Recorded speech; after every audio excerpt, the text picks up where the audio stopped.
Hello ladies and gentlemen, and welcome to Victoria's Cantina. In today's video we're going to be unboxing a 1993 Kenner Dilophosaurus with Dino-Strike Venom Spray. I hope this doesn't make your stomach too queasy. If it does, you may not want to continue with this video. And actually, we're not even unboxing that Dilophosaurus right there. No, we're unboxing this one right here. That one back there is part of my carded Kenner JP collection, and the packaging on it is absolutely beautiful. I don't think anybody could disagree with that. I think this is the finest packaging that has ever hit for any merchandising machine to back and support any blockbuster film. Of course, you really can't compete with the vintage Star Wars stuff. I mean, that looks amazing as well, but I think that this is even nicer.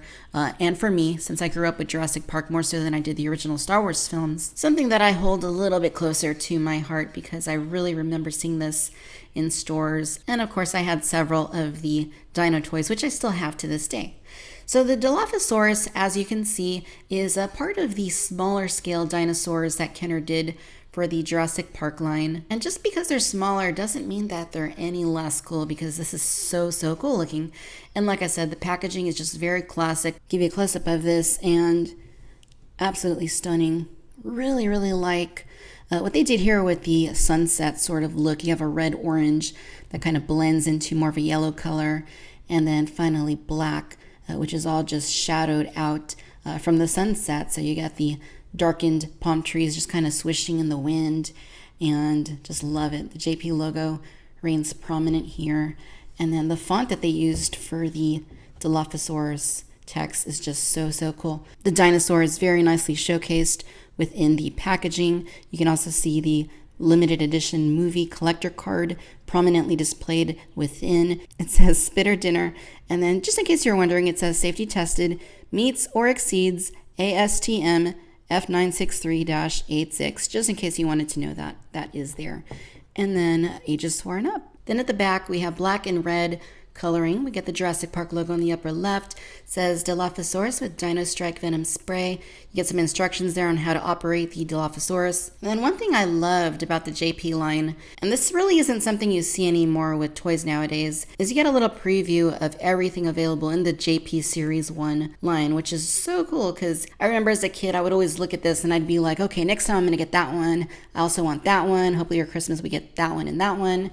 And that was just so much fun, and they don't really do that anymore, which is kind of a bummer. As far as how to utilize your Dilophosaurus, it says instructions: squeeze and release his side while his head is underwater to fill him. And you want to get a glass of water in order to do that. And then it says squeeze the sides to spray venom. So cool. And it says some poses may require hand support. Not all, but some. And just looking here at the line that Kenner did for Series 1. Just a really stunning line of action figures, all the way from Tim Murphy to Dennis Nedry, and then of course we get more small-scale dinosaurs like the Velociraptor, this Dilophosaurus that we're about to open, and Pteranodon. We get the screamers such as the Raptor, and then Dilophosaurus, and then we get the large T-Rex, the Red Rex, which of course isn't red on the card back. And of course, that's not a photo of the actual toy. That is the Stan Winston macaque that was used as a stand-in. And you get your proof of purchase right here. It says Dilophosaurus. In the interest of better quality and value, we are constantly improving and updating our products. Consequently, pictures on this package may sometimes differ from the model enclosed, and that certainly applies here to T-Rex. And some extra info down there. It says made in China, collector's cards made in Hong Kong. And then Kenner, of course. And JP logo right there. Look for this brand on all official Jurassic Park dinosaurs. If it's not Jurassic Park, it's extinct. And that was always a fun little catch line that they did in the commercials. Okay, so without further ado, I'm going to go ahead and put this aside. And I'm going to go ahead and pull up the Dilophosaurus that we are going to unbox. Once again, if you don't want to see me unbox this because it is a 23-year-old toy, then you might want to skip through until we get it unboxed. I do want to say that I would never unbox a mint in package dinosaur toy. This is obviously a damaged package. It's actually splitting apart from the card back, and it's just a little bit roughed up overall. So because it's in rough shape, I wanted to get one to open, as I do all of my JP toys. And let's go ahead and get to it. So since this is already separating from the card back, let's just go ahead and continue pulling it.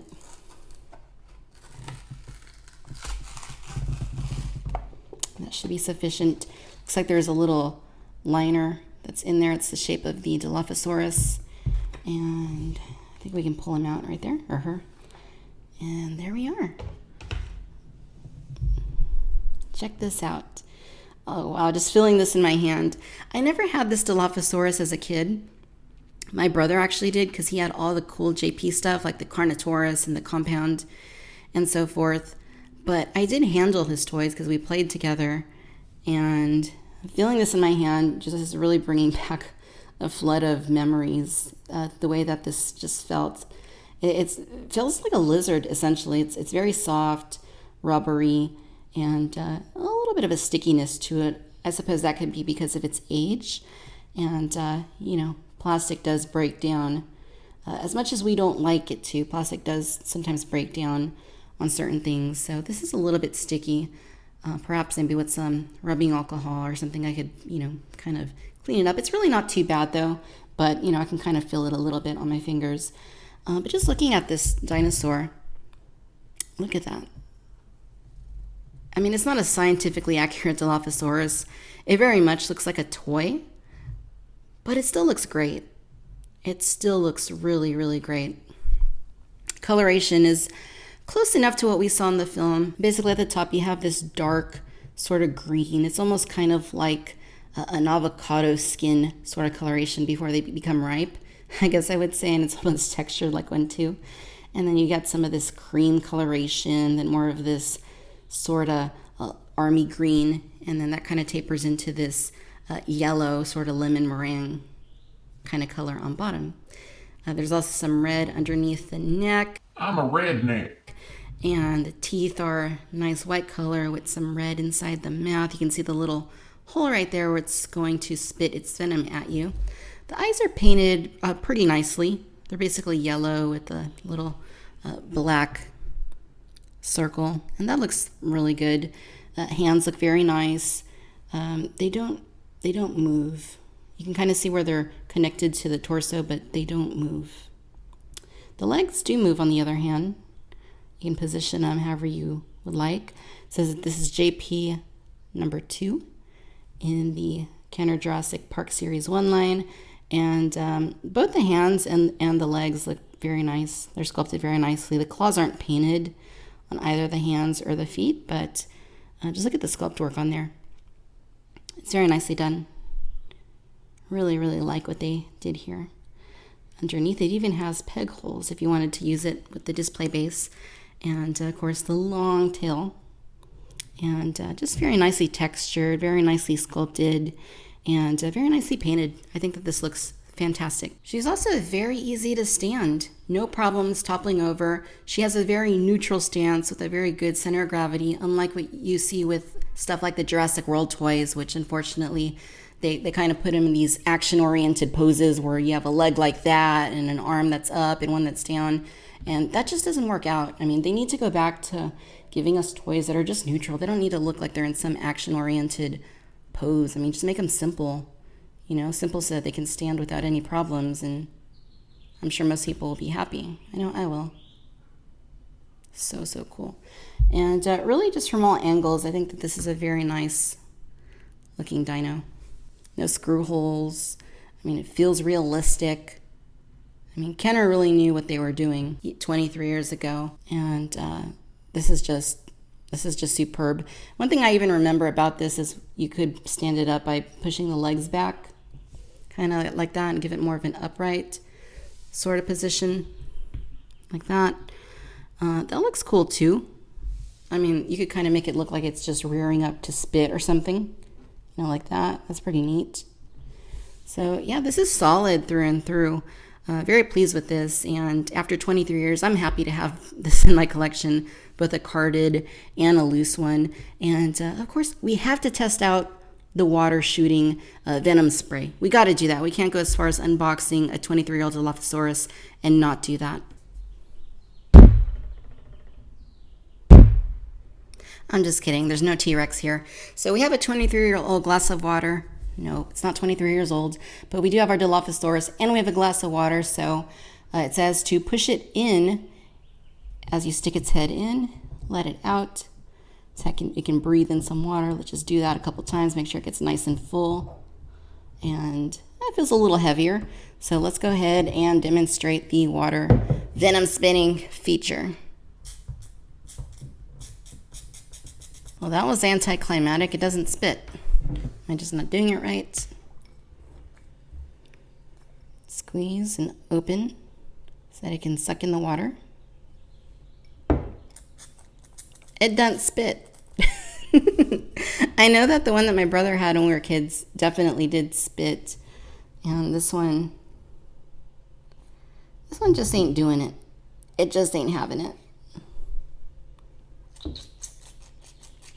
Yeah, doesn't really work too well, but hey, at least you can't say I didn't give it a shot. Okay, I think I got it. I think it just needed to be broken in. There you go. Kind of see it shooting out there? A little bit. Doesn't work as well as the one I remember from my childhood, but, seems to work a little bit. Maybe it just needs to be broken in a little bit more, aka drowned. I could have drowned it. And just to give you a sense of scale with the Dilophosaurus, I'll bring in Ellie Sattler, who we did an unboxing review of several months back. I'll throw a link down in the bottom if you want to check that out. And you can see that it's pretty much in scale with the way that this appeared in the film.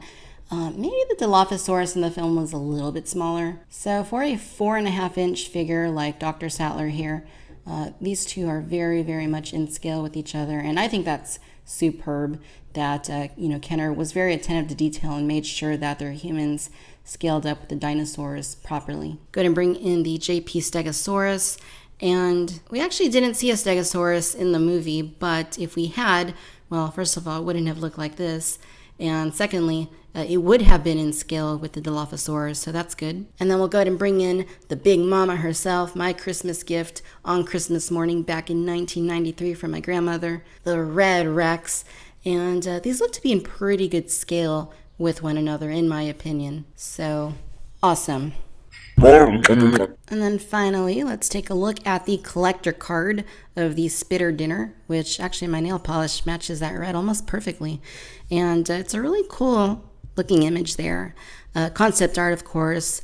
And that kind of looks like the Dilophosaurus is taking a bite out of, that looks more like it would be Ian Malcolm's jacket than Dennis Nedry, but I'm pretty sure it's supposed to be Nedry. In any case, that does look really cool. It looks quite a bit like what the figure's paint scheme looks like, so that's really, really nice. This is number 6 in the carded series for JP. And then Dilophosaurus, 2-crested reptile, length 20 feet, approximately 1,000 pounds.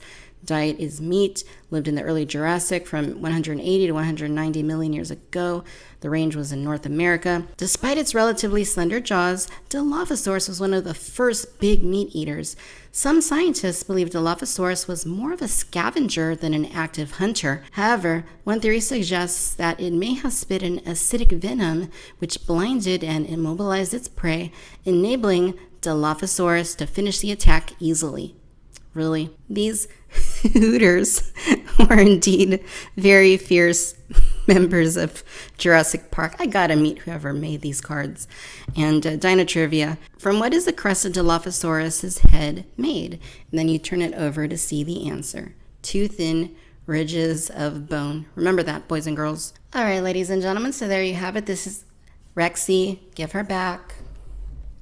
This is the Kenner Jurassic Park 1993 Dilophosaurus with Dino-Strike Venom Spray. Oh no, you guys, this thing is a classic, as is practically anything with the Kenner JP line.